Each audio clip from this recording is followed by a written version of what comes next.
I penned a few great articles here recently at SantaClaritaOpenHouses.com with my blog. You'll be able to find all the information here. But as far as the real estate information goes and the current update for today, January 30th, I did put together information showing that we did see a 43% drop in real estate closings between last year, December, and this month in January. I know we're not finished. We have 2 days left, today and tomorrow, but I really doubt that we're going to have 80 some odd listings actually close in these next 2 days before we get into the 1st of February. So the market trend is slowing in January. A couple different factors. We have the fires. We also have the paused interest rates. Those rates not moving very much at all. That is creating a little bit of buyer concern, but we will see that start to push buyers into the market even more, thinking that they're not going to change. So we're going to watch as the market will start to heat up, as it always does as we get into the spring and then summer, and that's going to be relatively soon.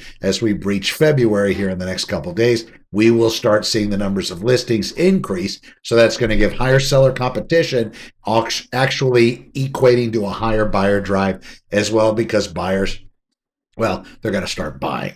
Any more information you need, just go to my homepage at SantaClaritaOpenHouses.com. I did put the book front and center, and of course, any of the listings that happen to be scheduled for open houses, also just regularly for sale, you will see them all posted here. I'm Connor with Honor. Thank you for watching. We will see you in the next one.